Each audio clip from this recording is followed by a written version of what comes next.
Bonjour à tous, aujourd'hui j'ai l'immense enthousiasme de vous proposer cette 80e clé qui s'intitule l'éveil pratique. Alors il s'agit de la sixième étape en quelque sorte, du 6e chapitre que j'ai intitulé la présence. Alors il s'agit d'un sujet relativement nébuleux, assez conceptuel et un peu flou qui est difficile de percevoir, comprendre et surtout de mettre en application. Aujourd'hui, on va essayer d'élargir notre champ de conscience et on a fait déjà une première vidéo consacrée à ce thème passionnant. Aujourd'hui, on va aller un petit peu plus loin avec un maximum de conseils et de pratiques, surtout de techniques. Alors, en guise d'introduction, je l'avais déjà mentionné, ça figurera comme piqûre de rappel pour provoquer une réaction, et qui dit réaction dit action, éventuellement si ça vous gêne, et en fait c'est de susciter un électrochoc, et pour relancer la machine du cœur et de la conscience, de la raison, et notamment en fait des émotions. Alors émotion et movere en latin signifie chambouler, casser un petit peu cette structure d'establishment, justement pour vous questionner, vous remettre en question la bâtisse de votre existence. Alors, il s'agit du Dalai Lama qui dit la chose suivante: ce qui me surprend le plus dans l'humanité, ce sont les hommes, parce qu'ils perdent de la santé pour accumuler de l'argent, ensuite ils perdent de l'argent pour recouvrer la santé, ils se perdent dans d'anxieuses pensées sur le futur au point de ne plus vivre ni le présent ni le futur, ils vivent comme s'ils n'allaient jamais mourir et meurent comme s'ils n'avaient jamais vécu. Elle est assez coup de poing, percutante, et en fait elle a encore une fois vocation à ce qu'il y ait une émotion et surtout une réaction. Alors, comme je l'ai mentionné, c'est vrai qu'on est dans une agitation permanente dans ce monde occidental moderne qui fait que dans quasiment 90-95% des cas, on n'est pas dans le présent, on est en train de ressasser le futur pour le meilleur ou pour le pire, et ou de se projeter dans un avenir lointain ou proche, mais dans un futur. Donc en fait, on n'embrasse pas ce présent, et donc cette présence, on ne l'accueille pas. Comme j'aime à dire, et ça figure dans Synthèse de synthèse, le présent est un cadeau, saisis-le à présent. Alors saisir dans le sens de comprendre et surtout de l'agripper, de s'en accaparer.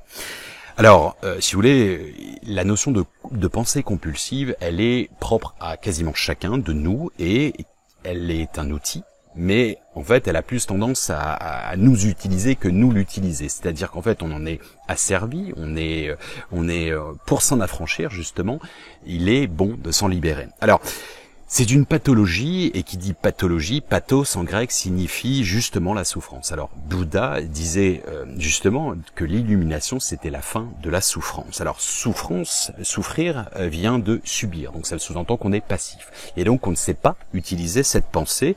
Le mental s'agite, tel ce qu'on appelle le monkey man, un petit singe qui s'anime, et pour lequel justement l'idée ça va être de l'occuper avec lui, en lui donnant une banane, et on va voir en quoi consiste cette banane. Alors la pleine conscience, elle est évoquée, vous l'avez dans la Bible avec Jean 8:36 qui dit la chose, qui restitue les paroles de Jésus, vous connaîtrez la vérité et donc vous serez, grâce à l'immobilité et le vide mental. Alors, vous serez. C'est pas vous serez quelque chose, il y a un adjectif derrière, c'est le véritable je suis, l'essence absolue, et en fait c'est ouvrir le temple, contempler, mais c'est surtout en fait accueillir la présence. Alors vous savez, la quête c'est la quiétude, et l'inverse de la quiétude c'est l'inquiétude, c'est la peur ou bien la sérénité. Et ça vient de l'anglais, quiet d'ailleurs. Et en fait, quand on est absorbé par la présence, le présent, on n'a pas de problème. Pourquoi ? Parce qu'en fait, un problème, la plupart du temps, il surgit dans le présent, dans une situation, en fait, qu'elle soit pour le meilleur ou pour le pire, un accident. Eh bien, vous n'êtes pas dans l'analyse, vous le vivez, vous intensément, mais vous n'êtes pas en train de vous faire des nœuds dans la tête, en quelque sorte. Alors, on l'a tous vécu déjà, cette notion d'être dans la présence. C'est quand vous êtes dans un état de béatitude, de complétude, devant un paysage, devant un orgasme, en vivant un orgasme, vous n'êtes pas en train de vous dire je suis en train de jouir ou je suis en train de vivre une extase. Non, vous l'êtes, c'est tout. Du même ordre, on ne se projette parfois pas, notamment quand vous avez le fameux réveil qui est censé sonner dans 2 minutes, et vous vous rendormez et vous en foutez de savoir que ça va être plus compliqué à se réveiller. Alors, jusqu'à présent, on a vu en fait la notion d'espace-temps et de conscience. On va aller un peu plus loin sur vraiment la notion de présent. Il était important de faire une piqûre de rappel, sachant que j'ai traité de cette série de vidéos dans les clés 77, la multidimensionnalité, si vous le souhaitez approfondir. Alors, le présent, c'est un savon glissant. C'est-à-dire que est difficile à agripper, à saisir. Pourquoi? Parce que dès que vous en parlez, il est déjà passé. C'est le fameux carpe diem, cueille le jour. Dans une société moderne où il y a un déluge d'informations, une agitation permanente, des sollicitations sans cesse, une frénésie de distraction, d'agitation, de tumulte, c'est difficile de rester focalisé sur ce que l'on est au quotidien. Alors, on bouge dans l'espace et dans le temps, et pour preuve, il n'y a rien de statique, il n'y a rien de permanent. Il n'y a d'impermanence que l'impermanence, comme on dit dans le bouddhisme. En fait, si vous voulez, chaque année, vous parcourez 940 millions de kilomètres par rapport au Soleil, autour du Soleil, et 6,9 milliards autour de notre galaxie. Alors, en fait, j'insiste, le fait d'être en pilote automatique fait qu'on est déconnecté en fait de la présence. Ce présent qui accède à la présence, qui est une force supérieure et qui fait que vous êtes en osmose, dans l'unité avec le poumon cosmique. Alors, c'est-à-dire être plus, ne plus être passif, mais d'être actif par rapport à ça. Alors, si vous voulez, c'est la vacuité. La vacuité, c'est vraiment ce qu'on utilise dans la spiritualité. La vacuité, c'est le fait de faire le vide. Et le vide est plein d'informations. Alors, encore une fois, j'insiste, c'est la notion de occuper son petit singe qui nous agite et qui nous sollicite au quotidien et qui fait qu'on n'est pas complètement imbibé dans ce qu'on fait, dans nos tâches, etc. Alors, si vous voulez, c'est surtout le point d'attention. L'attention, c'est la focalisation, c'est la conscience, en fait, individuelle. Alors, si vous voulez, le fameux « je suis », on pourrait le traduire comme « c'est » ou « on est ». C'est-à-dire, c'est plus d'individualité, mais c'est global, c'est au-delà de nous. Alors, le présent en anglais, ce qui est intéressant, vous avez present, vous avez present. C'est comme si c'était envoyé au préalable. Alors, et comment? En fait, si vous voulez, avant que vous ayez une maison, une bâtisse, vous avez forcément anticipé avec les plans de l'architecte et ensuite le gros œuvre, etc., etc. Donc, il y a tout ça qui est fait au préalable. Alors, en anglais, j'aime à jouer avec ça.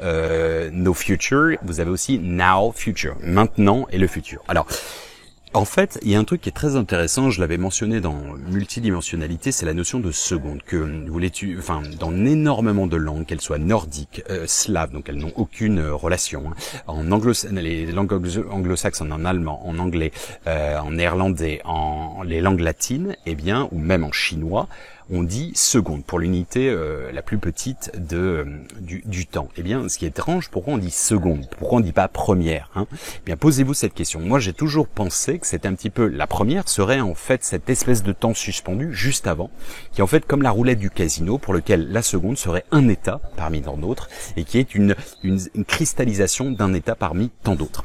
Alors, si vous voulez, le pouvoir de l'instant présent est de réaliser que tout se réalise maintenant à chaque moment. Et d'ailleurs, dans le maintenant, vous avez qui maintient, quelque sorte, qui maintient justement ce continuum, cette illusion de continuum, comme disait Einstein, on l'a vu précédemment, le passé, le présent et le futur ne sont que des illusions bien que persistantes. Alors, c'est la notion de métaphore que je vous ai déjà expliqué. Si jamais il n'y avait pas de présent, c'est le point de focalisation, vous auriez en fait toutes les informations. En fait, le présent évite que tout arrive au même moment et sur le même point de singularité. Mais c'est ce qui était avant le point du Big Bang, en fait. Alors, si vous voulez, c'est un petit peu, pour autre image, en fait, le présent, c'est une goutte, en fait, dans le continuum, dans l'illusion du continuum de la rivière, par exemple. En fait, si vous mettez de l'électricité, soudainement, vous avez l'intégralité qui est touchée par ça. Alors, c'est pour ça que je dis, dans Synthèse de synthèse, qui sont des koans que vous pouvez télécharger gratuitement depuis mon site, et c'est la chose suivante, avec des illustrations, le passé est mort pour toi, bien qu'il revive à sa manière, à lui. Le futur est en sommeil, quelque part, chacun sa vie. Qu'attends-tu pour te réveiller à présent et saisir le miracle de l'instant où quand l'un se tend dans cet espace infini qui se suspend, il n'y a pas de place pour tes peurs à venir, ni tes remords, encore moins tes regrets. C'est en fait cette notion de conscience du présent que tout dans ces tâches actives, en fait, qui révèle la présence. En fait, si vous voulez, alors je vous invite au niveau des techniques de pratiquer le fameux far niente. Alors je sais que c'est pas conventionnel dans une société boulimique d'action, de résultats, etc. Le far niente qui ne fait rien, de ne faire rien. Ça fait du bien de glander de temps en temps, juste être là, par sa présence, ok, accepter la présence, l'accueillir et juste observer. Ça fait du bien et ça permet vraiment de se reconnecter profondément à l'instant présent et au-delà à une force transcendantale. Alors, c'est une habitude à prendre, bien entendu. Alors, si vous voulez, dans la notion de conscience, il faut dissocier la conscience individuelle avec un petit c, la conscience collective, c'est-à-dire la grande conscience, sous-entendu le grand tout, Dieu, la source, vous l'appelez comme vous voulez. Alors, l'idée, c'est d'élargir son champ de conscience. Alors, une des techniques qu'on emploie beaucoup dans le Qigong, c'est très puissant. En fait, c'est, alors vous faites l'expérience, il faut le faire plusieurs fois, les yeux fermés et les yeux ouverts. Alors, les yeux ouverts, ce serait quoi? Un point de focalisation. Là, je regarde un point et je ressens ma sphère de conscience, mon magnétisme, mon champ magnétique, en fait, qui évolue. Donc là, par exemple, je ne vois pas, je vois mes mains, mais je les regarde pas. J'ai pas de point de focalisation, mais je les sens.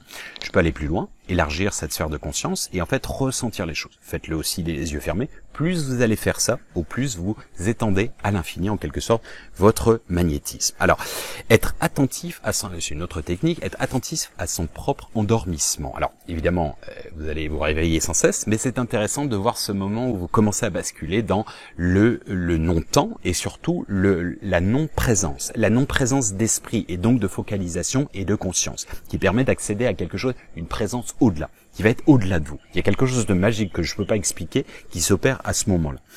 Alors, si vous voulez, ce que j'avais expliqué à l'époque dans Transincarnation, Clé 75, 3 ou toute la partie multidimensionnalité, 77, vous pouvez aller beaucoup plus loin. Mais en gros, la conscience, c'est une pièce du puzzle pour lequel l'intégralité du puzzle, eh bien, c'est la grande conscience. Alors, Carl Jung avait dit justement, en plus de notre conscience immédiate qui est d'une nature tout à fait personnelle, il existe un second système psychique d'une nature collective, universelle et impersonnelle qui est identique chez tous les individus. C'est l'akasha, la mémoire akashique, les mémoires akashiques, c'est les champs morphiques de Rupert Sheldrake, c'est le monde des idées de Platon, c'est l'inconscient collectif en psychanalyse.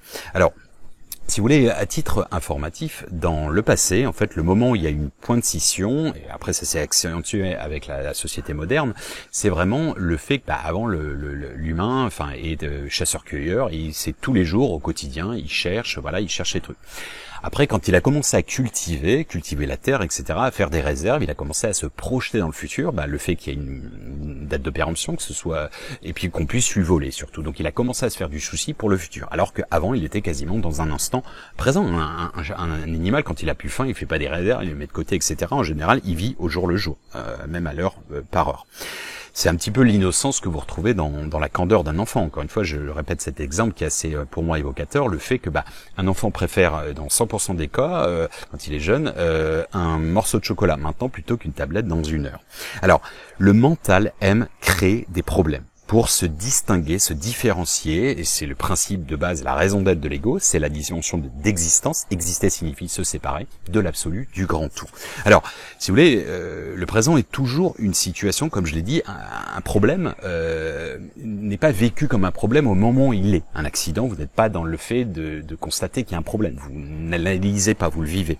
Si vous voulez, c'est cette notion en fait de se dire aussi dans le deuil, tiens, j'ai oublié que je devais être triste. Ça, j'en parle notamment dans La mort trait d'union avec l'éternité. Alors, ou bien la nostalgie d'un passé, alors la Madeleine de Proust, le fameux avant c'était mieux. Bon, en l'occurrence, je vous invite à regarder dans La mort trait d'union avec l'éternité, j'explique bien. Il y a notamment eu le New York Times qui avait dit 2020 la pire année de l'humanité. Au secours. Excusez-moi, mais allez en 14, guerre de 14, les poilus, etc. Allez voir la peste qui a décimé entre un quart, un tiers, voire pour certains la moitié de l'Europe. Vous vous balandiez à l'époque, je sais pas, dans d'une taverne avant de rentrer chez vous, que coupe-gorge, il n'y avait pas de moyen de caméra, de machin, d'ADN. Bon, c'était bien pire avant. Donc c'est fantasmé de se dire que c'était mieux avant. Alors, la pratique du zen, justement, c'est de vous poser la question, qu'est-ce qui vous manque maintenant? Et la plupart du temps, quels sont les problèmes que vous avez maintenant? Et la plupart du temps, vous allez vous rendre compte que vous n'en avez pas, si ce n'est que de ressasser un passé. Alors, ou une peur du futur. Alors, analysez vos conflits intérieurs avec une notion de, par exemple, quand on a marre, quand on est esselé, quand on n'en peut plus et qu'on en a marre de soi-même, on ne s'accepte même plus. Eh bien, vous allez voir qu'il y a une dissociation entre 2 petits mois, c'est-à-dire le moi qui en a marre et le moi qui qui observe en avoir marre. Et ça, c'est très intéressant parce que quelque chose, il y a l'ego, il y a une partie supérieure de l'ego. Alors, vous n'êtes pas le penseur et observez, ça c'est une technique, observez le penseur. Écoutez la voix intérieure en l'externalisant. Observez de l'extérieur, tel un spectateur, les gestes que vous faites. Ça, c'est l'observation, ça fait partie de la pleine conscience. Ça permet de remettre à sa place l'ego comme un serviteur et non un maître capricieux. Alors, cette technique de demain il fera jour, alors ça peut, alors vous allez me dire c'est paradoxal par rapport au fait non, en fait vous pouvez vivre à l'instant en se disant je vis complètement parce que je sais que il fait pas très beau là, mais au moins je sais que derrière les nuages il y a le ciel bleu.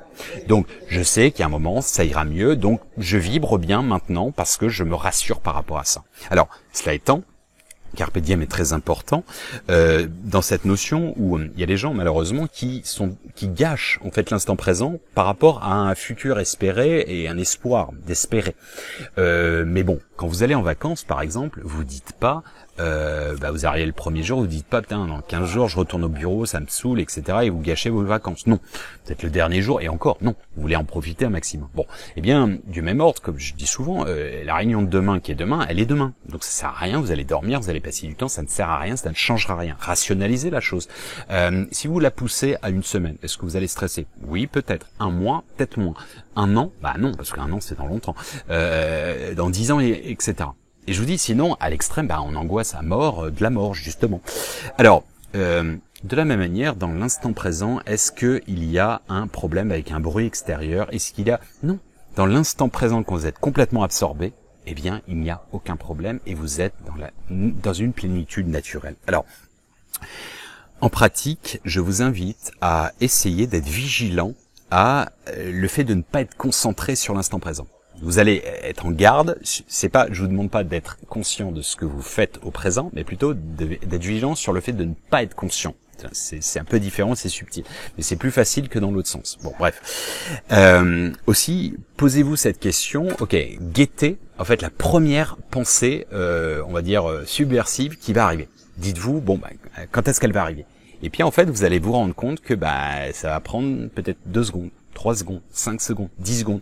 Et puis, petit à petit, en mettant moins la pression, parce que si elle arrive, c'est que vous avez perdu, eh bien, vous allez faire en sorte que vous l'étendez de plus en plus. Alors, encore une fois, j'insiste, l'espoir, attendre des demain qui chantent, etc., c'est malheureux, parce que je vous ai dit, les gens qui attendent les galactiques, qui viennent faire le boulot, ou bien la projection, la nouvelle ère, ce sera mieux, etc., en fait, malheureusement, eh bien, on n'honore pas la présence et le présent. Et en fait, c'est le vibrer, en fait, vous voulez quelque chose, vous voulez être en couple, eh bien, imaginez cette personne, encore une fois, c'est la visualisation, visualisez la personne, ressentez dans votre cœur, c'est-à-dire vous imaginez avec un maximum de détails, vous l'aimez, vous la serrez dans vos bras, et vous remerciez par avance que c'est déjà là, eh bien, c'est tout le secret de la loi d'attraction et aussi de la pleine conscience, parce qu'en fait, c'est en vibrant maintenant, en fait, le karma, si vous voulez, c'est j'agis maintenant pour nettoyer mon passé, qui vibre encore, et pour